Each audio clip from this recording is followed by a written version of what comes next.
Hello and welcome to the latest episode of the National Secular Society podcast. I'm Alastair Lichten, Head of Education at the NSS, and this is part 7 in our series of interviews exploring religious freedom.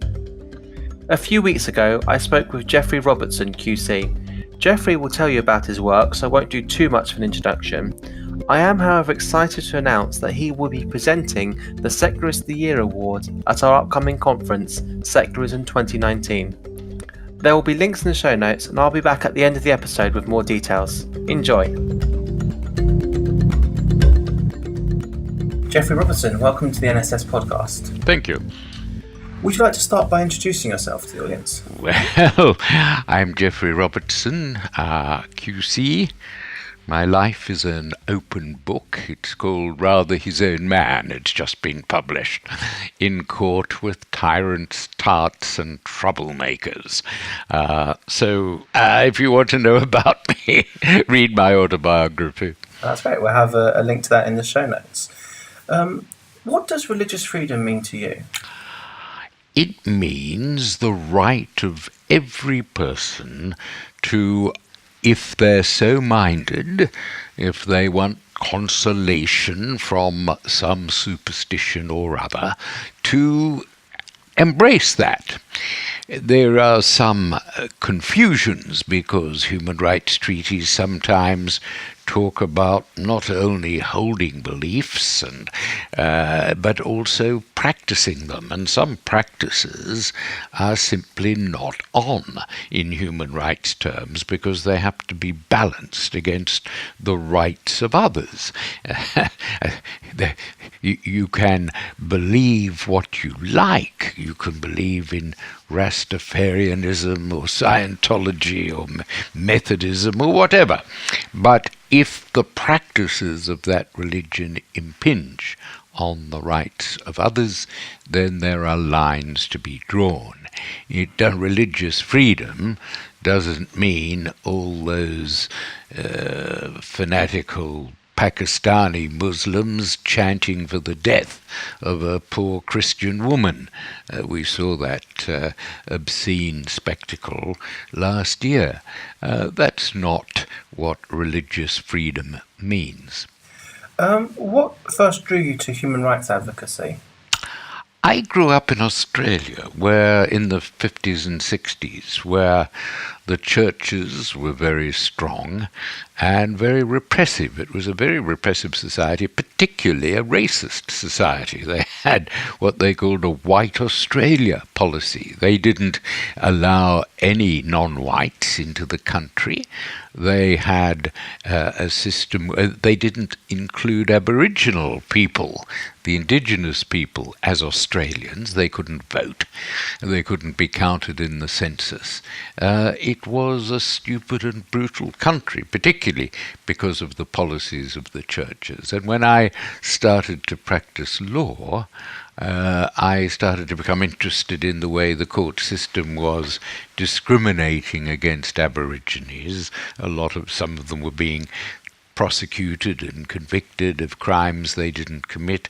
And so that was, I guess, the first thing. And Australia was always very close to South Africa. It was playing tests, cricket and football tests with South Africa, and Peter Hain came out and I became friendly with him. And so I was involved in the anti-apartheid struggle as well. So they were the kind of issues that drew me as a young lawyer, I guess, into the civil liberties. We called human rights civil liberties in those days. And we had to fight for them against fairly brutal policemen. And of course, the other thing that I think makes Americans and Australians perhaps a little more practical than British people is that we had to fight Vietnam. We had to fight conscription. We were being conscripted to be sent off to kill people, and who civilians and children who were simply of a different colour. And so we were pretty hardened, I think, by that experience. Britain did not go through that because of the wisdom of the Wilson government in the 60s, but it's often not appreciated how that does perhaps make... It was interesting how when I came to Britain in the early 70s and got involved in civil liberties campaigns, just how many people had come from Australia or New Zealand or America, hardened by their experience in anti-Vietnam campaigns. That's very interesting. I think we'll be speaking to Peter Tatchell on the podcast. Yes, well, Peter is a good example. He grew up in Australia at the same time as I did, and he started, I think, with anti-Vietnam, and then went on, of course, with his gay rights. You're perhaps certainly some of the cases you're best known for is defending gay news in the Mary Whitehouse blasphemy case. And I believe you also acted for Salman Rushdie. Yes. So both these cases were around 30 years ago. Don't mean to make you feel old. But how do you feel, what do you think the significance of those cases is today? Well, I think in Mary Whitehouse's case, she was a very vicious Christian. She was backed by the moral rearmament movement, and her very right-wing views, she was totally opposed to gays. She tried to attack the churches whenever they suggested there was any hope of salvation for them. And her agenda was to harness the courts, the law, to condemn secularism in various forms. So she was rather liked by the conservative judges, who were happy to say with her that Christianity is part of the law of England, and this was something that had to be removed. She had a very belligerent, red-faced, tub-thumping, Bible-bashing QC called John Smythe, who was always thinking of ways to attack either gays or secularists. He was behind the Romans in the prosecution of gay news for a poem that suggested that homosexuals might get to heaven. And he was the architect of the attack on the National Theatre over showing a play called The Romans in Britain, which, yes, it showed Romans raping Druid priests when they conquered Britain, but the real objection was that it showed in the second act the brutal Romans as the SAS and the paratroopers and the British Army in Ireland. So it was a political objection.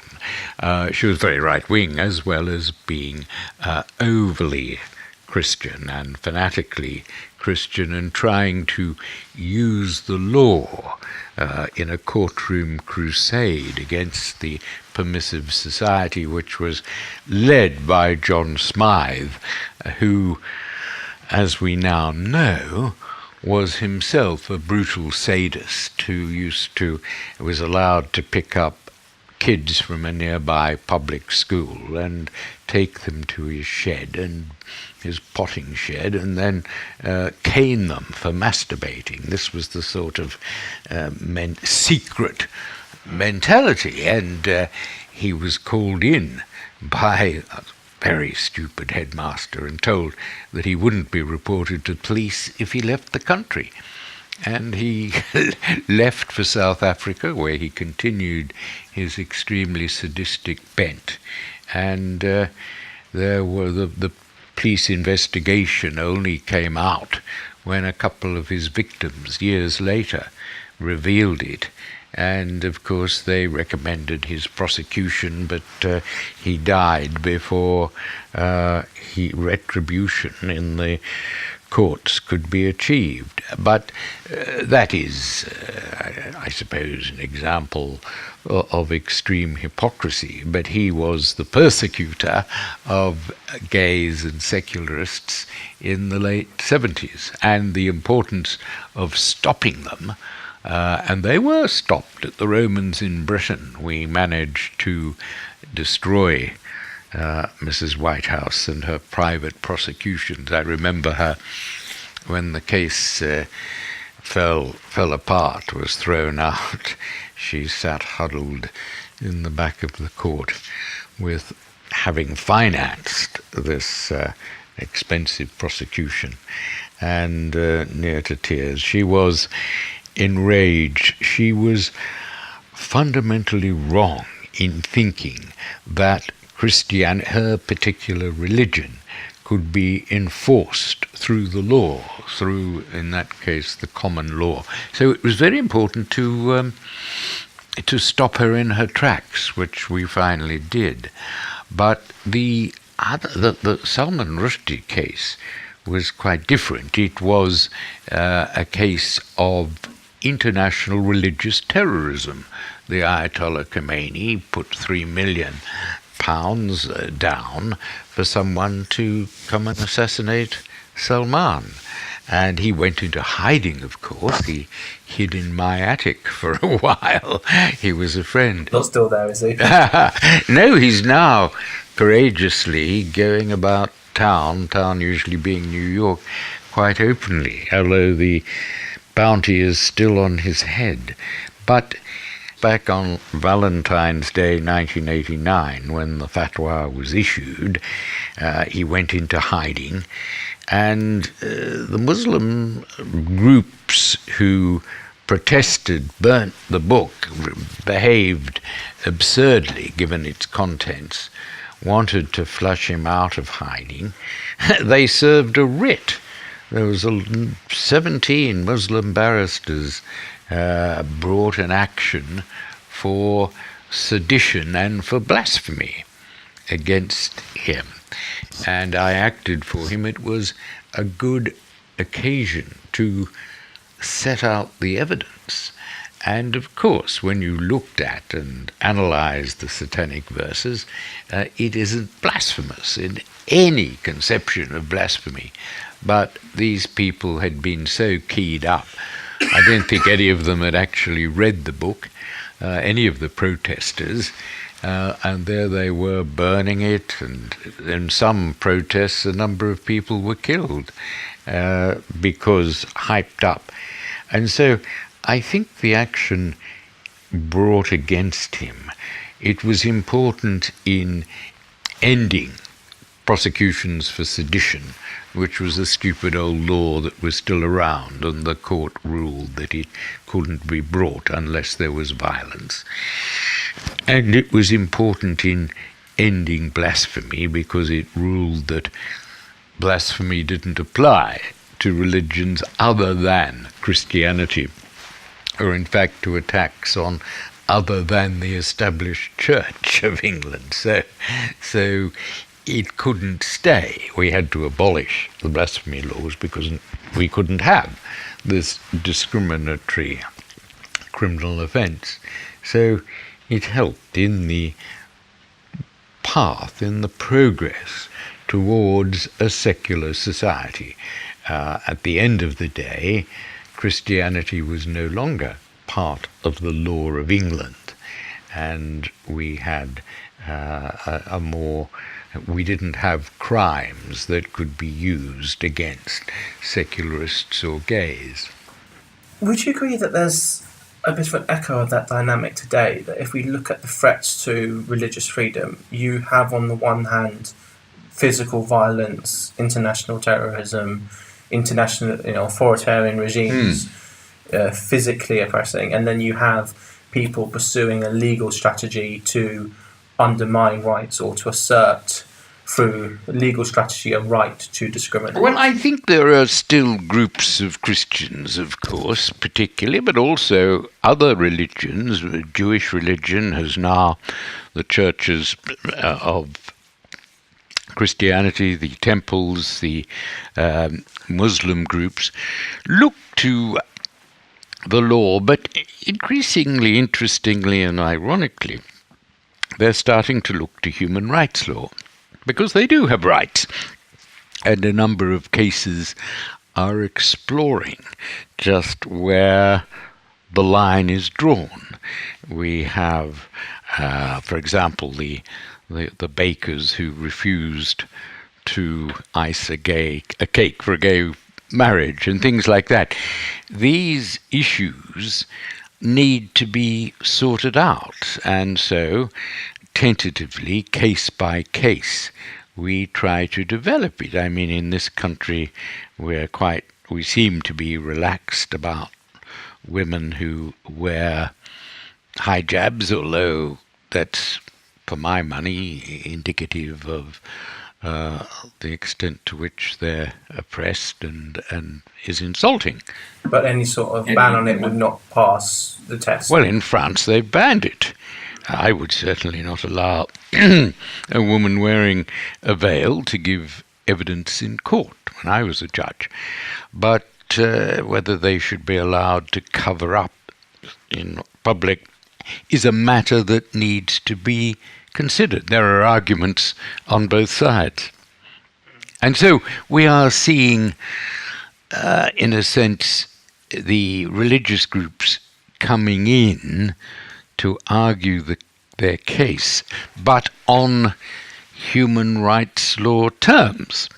And a lot of the fuss about anti-Semitism, you'll notice there's distinctions being drawn between criticizing Israel as a government, the Netanyahu government, and criticizing Jews generally, which is anti-Semitic, whereas criticizing the Netanyahu government isn't. But it is making distinctions between those two. And I wouldn't have thought, I don't notice much criticism. There should be more of Orthodox Jewish religion. Perhaps the fear of anti-Semitism is curbing criticism of the religion itself, which of course is not anti-Semitic. So it's drawing those distinctions. But the way we've moved on is that we are drawing them and arguing them out on the basis of human rights principles and not on the basis of some absolute law that Christianity must be protected or whatever. I think, is that just maybe human rights has been a victim of its own success, that we frame all arguments in terms of this narrative of human rights? And I think there's a phrase which I'm not sure who's attributed to, but it comes from various people, of when you're used to privilege, equality feels like oppression. And so groups that have traditionally been privileged in society and able to not be able to impose their values on other people, there's pushback to that, and that feels to them like oppression.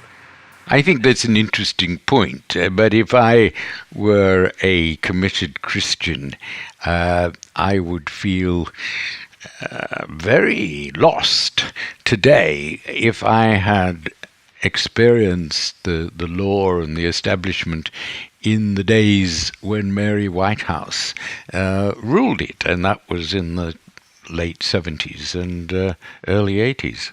There is a lot of case law that's been developed since our adoption of the European Convention of Human Rights and the Human Rights Act to deepen our understanding of what religious freedom means. What can be done to make that record of developing understanding more accessible to people? Because, I think it's fair to say that human rights are very poorly understood. Yes, I would agree with you, and it's not easy because at this stage we're getting terribly complicated. I welcomed the Human Rights Act because I thought it would make the law less complex. We wouldn't have the old common law going from case to case. We would have a set of principles on which you could construct logical arguments.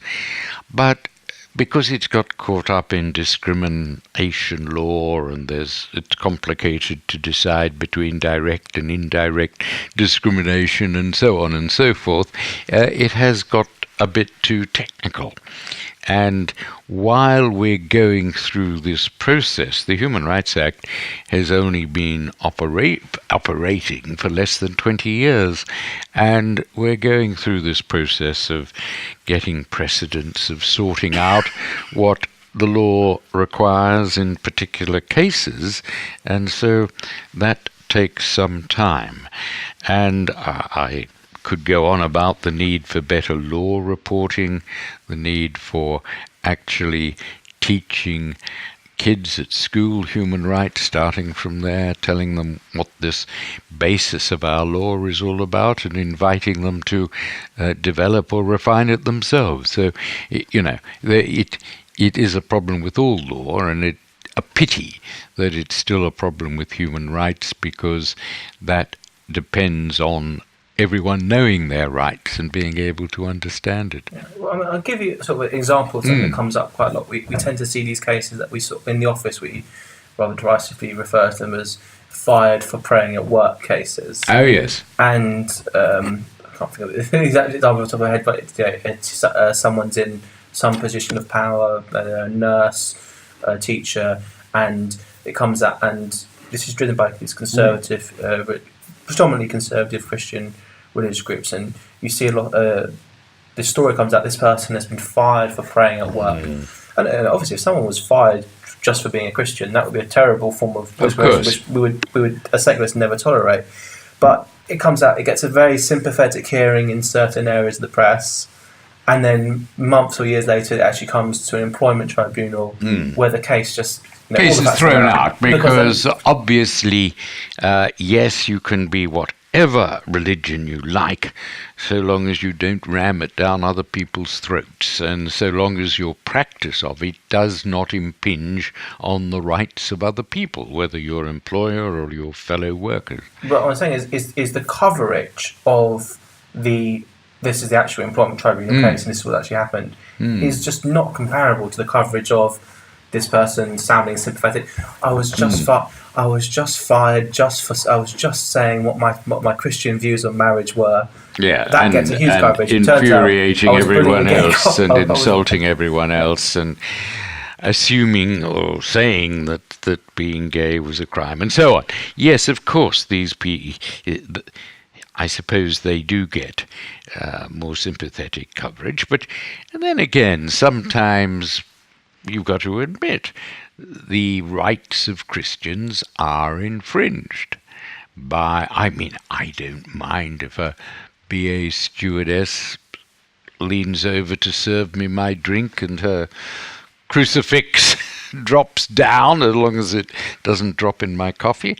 There are cases where overzealous secularism, if you like, has infringed the rights of Christians. So I'm not upset that these test cases are being taken. I think balancing rights will mean that you have some cases that seem a little unfair, but I'm not talking about those particular cases. I'm talking about the constant building of this narrative, case by case. Oh, yes, I know. Well, Christians love beating themselves up. In a sense, it's part of a lot of religions, actually, is part of the almost the culture of being repressed, being oppressed, being and really, Christians shouldn't feel like that. They are perfectly protected in this country, and indeed the problems that Christians face in Egypt, in Indonesia, Pakistan, it's time that I think we concentrated on defending the rights of Christians in these other benighted countries where they're surrounded by haters and people whose behaviour is obscene. And these are typical. I know obviously there is within China we have an officially atheist state persecuting Christians, but predominantly this is where Christians are a religious minority and you have a very authoritarian religious regime that are persecuting them. It's somewhat strange. I'd say unseemly sometimes to be in a country where Christianity is so privileged, and certain Christians obviously. Well, Christianity is too privileged. We have to get rid of the established church. It's crazy. We don't have a written constitution, but it's crazy that the established church is treated as if it's established in a way that other churches are not, and that's the Anglican Church. It's ridiculous. They should have 26 of their bishops cluttering up the House of Lords, adding very little, if anything, to the deliberations of Parliament, and it's ridiculous that we should have prayers. I'll never forget the Gay News case we were waiting to come on in those days. The House of Lords Judicial Committee was the Supreme Court, and at 10:25 we had to sit there listening to the prayers with which the House of Lords opened every day, and it's ridiculous. They're always Anglican prayers, and we should get rid of them entirely. Parliament should not be. It's perhaps not the most urgent matter, but we should. Symbolic stuff has the church. It is a symbolic, important in law, and of course all the tax breaks that the churches are given are outrageous. You know, if the churches are charities, even the bloody Scientologists can claim to be a church and to get charitable status. This is just ridiculous. But I think because that privilege is so accepted, it would feel like a threat to religious freedom. I don't think it is, but they might perceive it as a threat to religious freedom that being taken away. Well, of course, it's not a threat to religious freedom, it's a threat to religious privilege. I'll give an example. We had a campaign recently encouraging people to write letters to MP to support an EDM on prayers in Parliament. Right.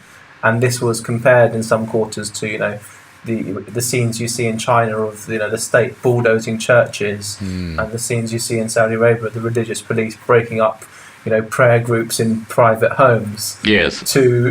Where you actually do have an example of Christians being persecuted for praying, and this is just not having prayers officially part of government. Prayers have no place in Parliament of any kind, I think.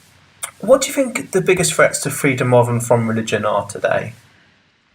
Well, I think it depends where you're talking about, if I may say so. There is no threat to religion in Britain. Except for some of the nutty DUPers and the ranters perhaps in Northern Ireland, but there is no real threat to religion in this country. But if you look at the wider world, yes, there is threats made by religious people and particularly powerful religions, and there are threats, as we've seen, to religions in countries where they're discriminated against, and it would take us far too long to list those countries and those threats, but I'm constantly being sought for advice by religions that are genuine, but yet have powerful enemies, and usually other religions. I have a case at the moment where an utterly genuine religion based mostly on Tamil people in southern India, and they're being discriminated against, beaten up and so forth by extreme Hindus and even by some atheist groups. So, you've got to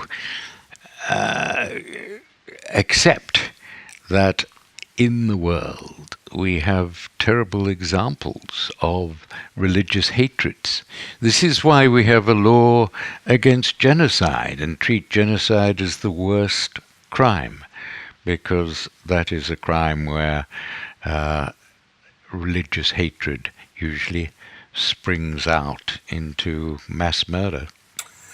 Well, I want to thank you very much for your time. But before you go, we always like to ask our guests if they have any recommendations for films or books that do a good job of exploring religious freedom. Well, I can only recommend my own.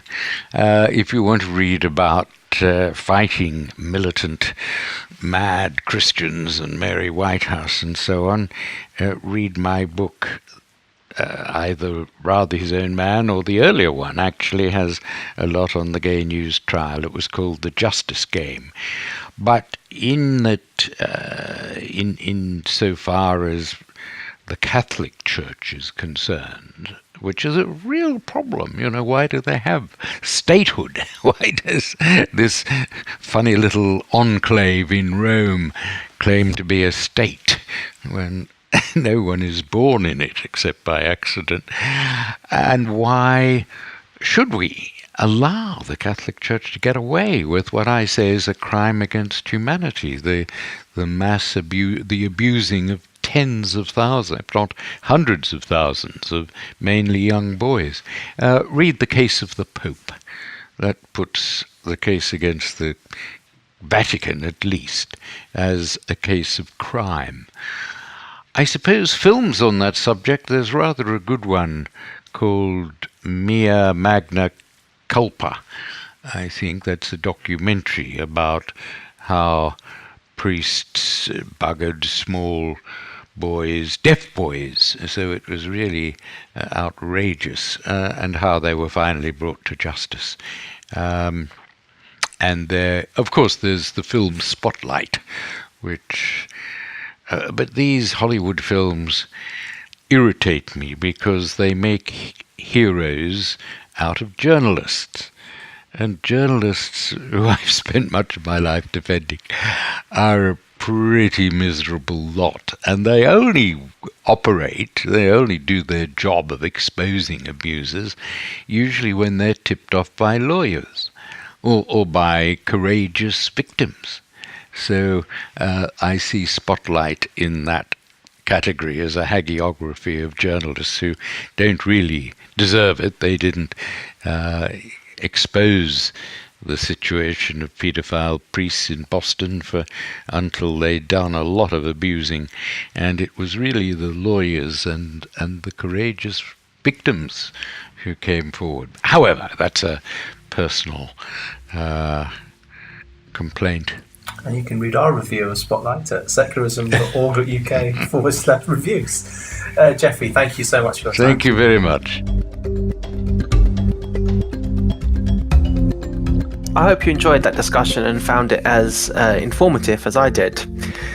Since we spoke, it's been announced that Geoffrey will be presenting the 2019 Secularist of the Year Award. Rather than a separate event, this will take place at a ceremony at our major upcoming conference, Secularism 2019. The award is presented annually in recognition of an individual or organisation considered to have made an outstanding contribution to the secularist movement. For example, last year's winners were Phil Johnson and Graham Sawyer for their courageous campaigning work over many years to expose institutional abuse of children and vulnerable adults in the Church of England in the face of some quite fierce institutional hostility. Secularism 2019 will take place at the Tower Hotel in central London on Saturday 18th of May. We have a great lineup of speakers, including our keynote address from Rachel Laser, CEO of the Americans United for Separation of Church and State, and my guest on episode 2 of the podcast. Full details and tickets are on the website secularism.org.uk/2019. That's 2019. Student tickets are just £10, member tickets £25, and non-member tickets £50. So really fantastic value for money. If you enjoyed this episode, please consider joining or donating to the National Secular Society at secularism.org.uk. Until next time, thank you and goodbye.